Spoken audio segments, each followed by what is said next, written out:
दाखवणार आहे मेथीची भाजी. तर हिवाळ्यामध्ये छान हिरवीगार अशी कवळी भाजी येते. तर हिवाळ्यामध्ये नक्कीच अशी भाजी बनवून खा, खूप छान असते आणि शरीरासाठी सुद्धा खूप चांगली असते हिवाळ्यामध्ये भाजी. तर आता हे कढई गरम झाली आहे आणि तेल टाकूया फोडणीला. तुम्ही जेवढं तेल वापरता त्याप्रमाणे तेल टाका आणि कढई गरम झालेली आहे तर लसूण ठेचून टाकायचा आधी फोडणीला. लसूण टाकला की लगेच जिरे टाकायचे. जिरे आणि लसूण बरोबरच टाकायचा.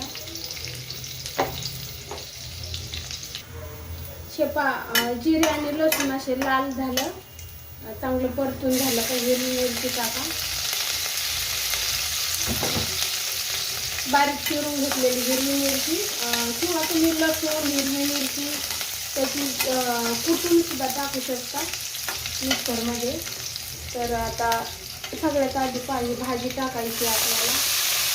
चांगली 2-3 पाण्याने 2 पाण्याने तरी स्वच्छ धुवून घ्यायची भाजी. निवडून बारीक चिरून घेतली आणि त्यामध्ये टाकायची ही मुगाची डाळ स्वच्छ धुवून घेतली आहे बा. मुगाची डाळ स्वच्छ धुवून घ्यायची. भिजत वगैरे नाही घालायची डाळ, फक्त धुवूनच घ्यायची. ती मेथीच्या भाजी बरोबर शिजून निघते. तर आता हे सगळं मिक्स करूया.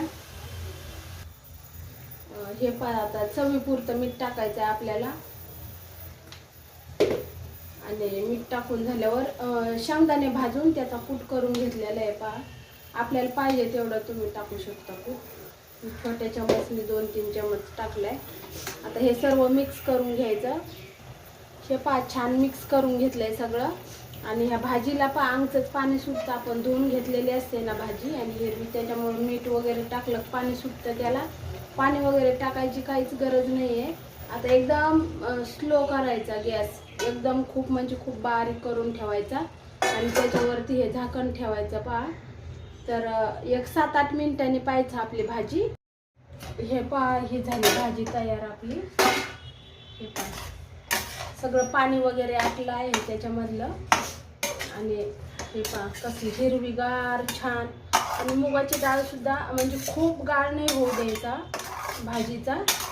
आणि डाळ सुद्धा थोडी कच्चीच राहिली पाहिजे, म्हणजे कच्ची म्हणजे मऊ अशी झाली पाहिजे फक्त. काय जबरदस्त अशी भाजी झाली पहा, एकदम मस्त छान. एवढी चवदार लागते. अशा प्रकारे नक्की भाजी बनवून पहा मुगाची डाळ टाकून, खूप छान लागते.